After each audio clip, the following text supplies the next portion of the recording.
So, dito sa ating huling yugto sa episode na to, ang tanong ngayon is change coming kasi yun ang pangako noong kampanya.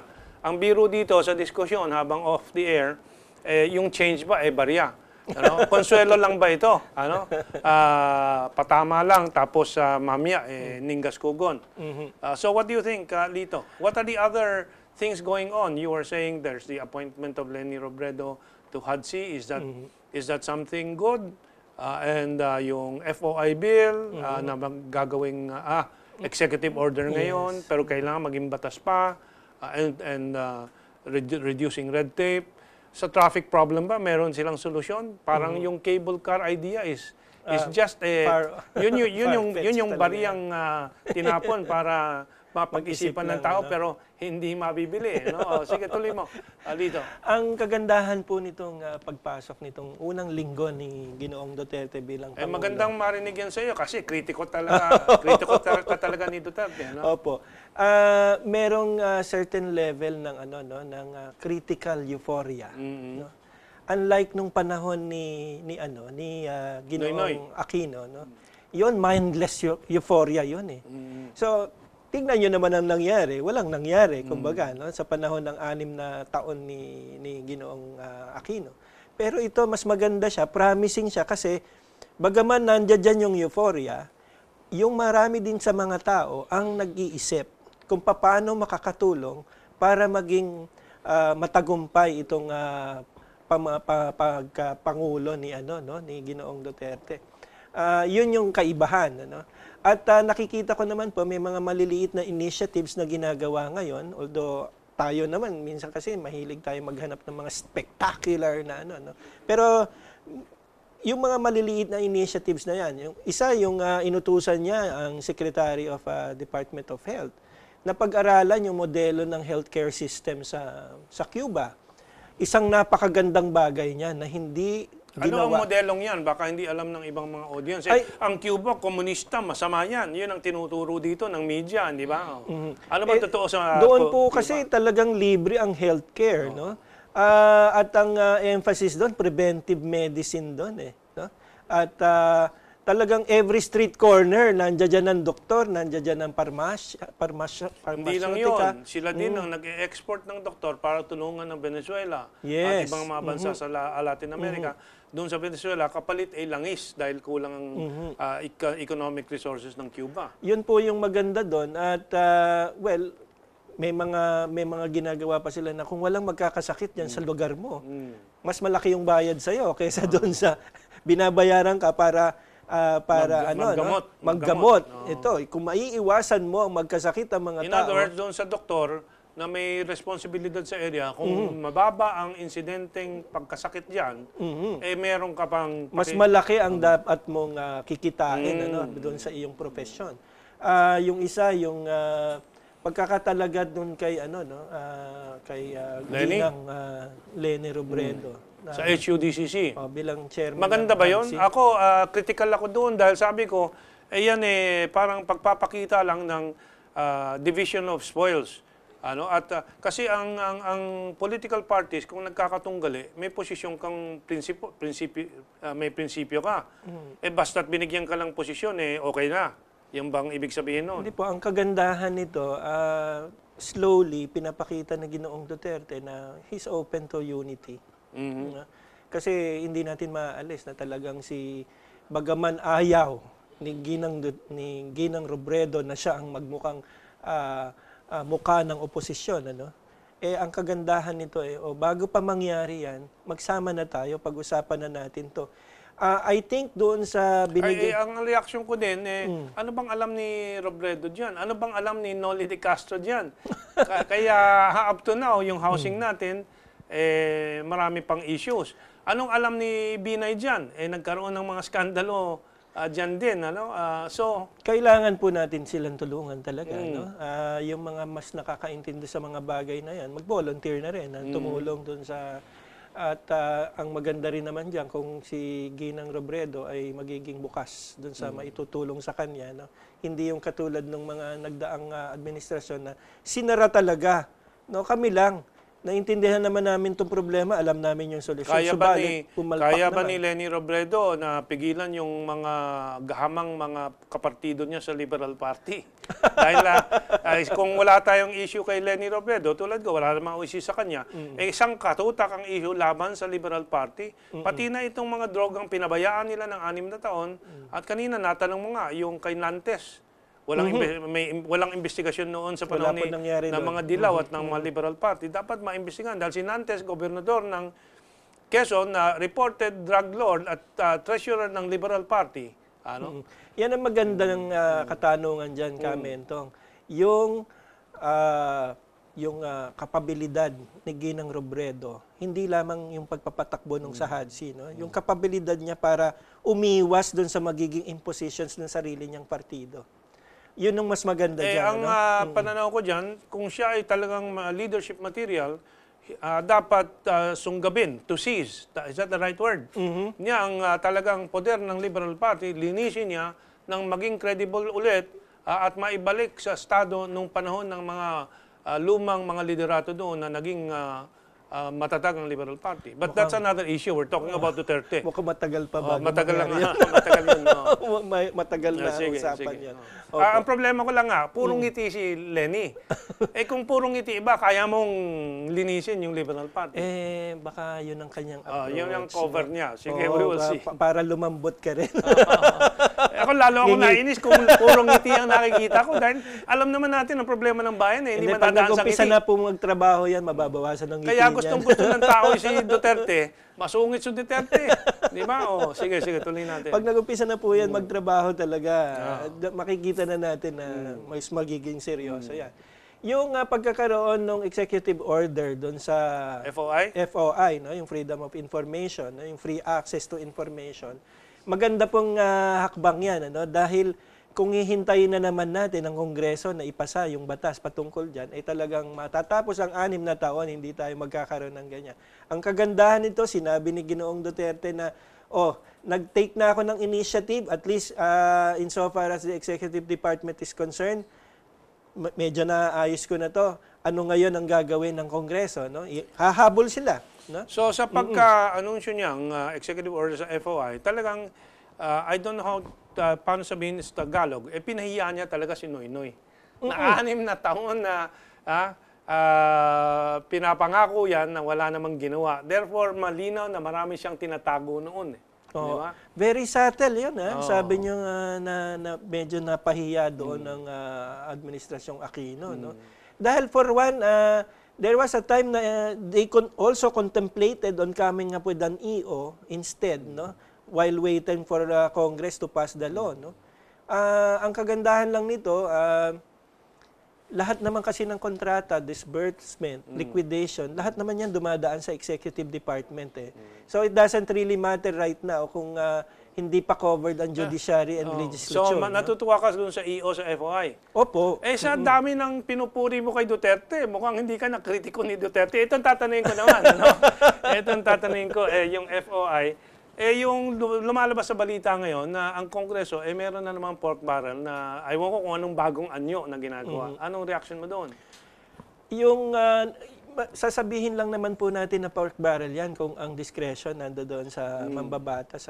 Pero kung I hope gagamitin ng administrasyong at Duterte yung existing mechanisms kung paano dinidevelop at pinopondohan yung mga projects na paggamit ng mga development councils magmula barangay, munisipyo, syudad, probinsya, no? Hanggang region, papunta sa national.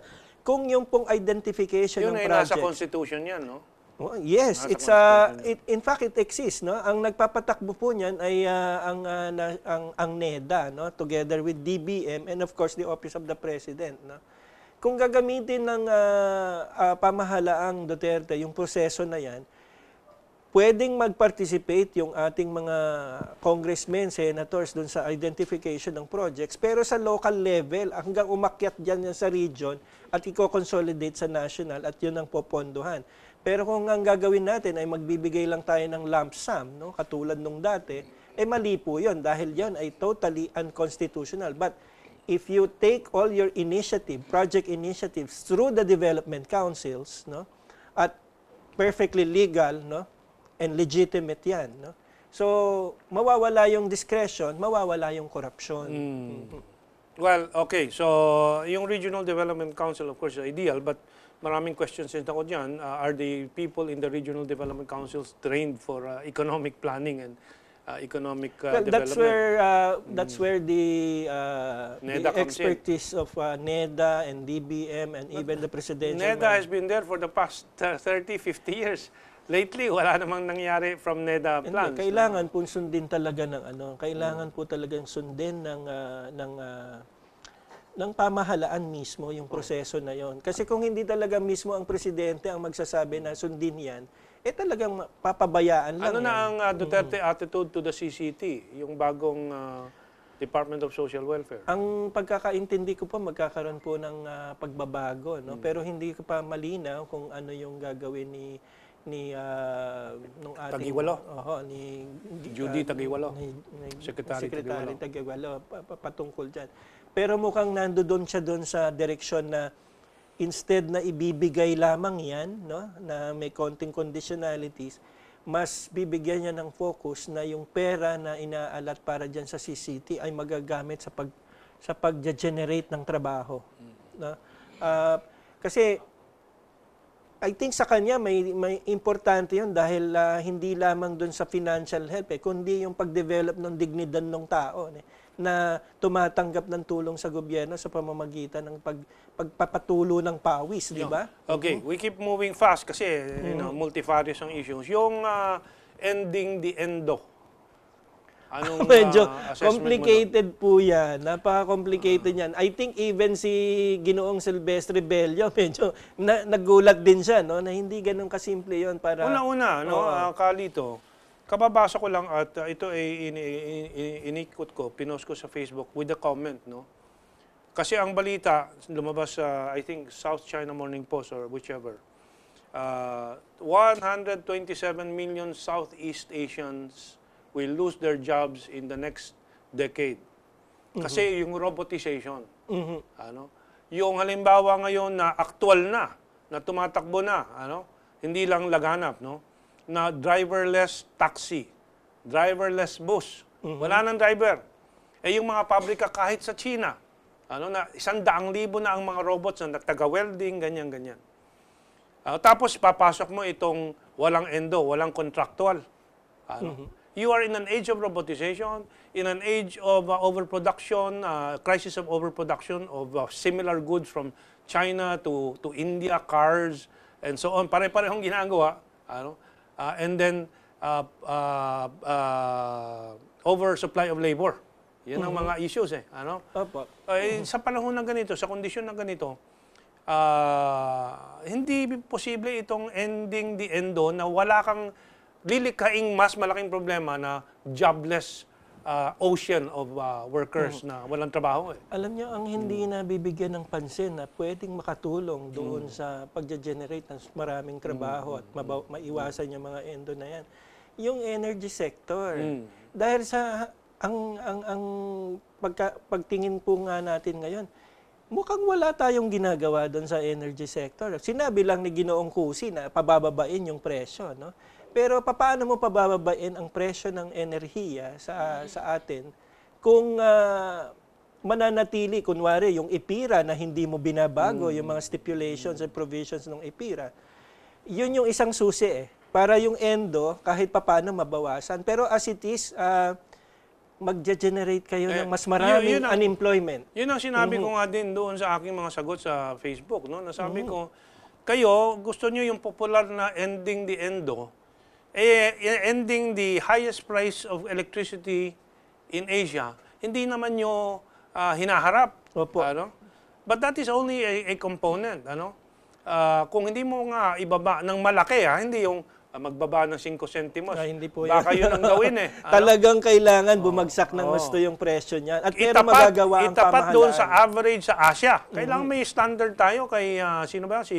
Sino bang nasa energy? Si Cusi? Opo. Huwag kang magsabi ng 5% reduction lang, matutuwa na kami. No, we know the facts. We know the data in Asia, in the world, sa energy prices. No? Huwag magpalusot ng maliit ng baba. Kailangan half. Kailangan muli na mag-participate, Kamentong, ang pamahalaan sa power generation. No? Kailangan natin, in fact, kailangan natin i-renationalize ang energy sector. Although, I'm for renationalizing, but I'm also for socializing. Meaning, lahat ng mga nagbabayad ng kuryente, maging Should be stockholder. part. Tanggalin na yung mga kapitalista. Precisely. Ano? Tanggalin na si Salim. Ano? Naamo ni Pangilinan. Opo, i-nationalize natin muli yan, subalit may public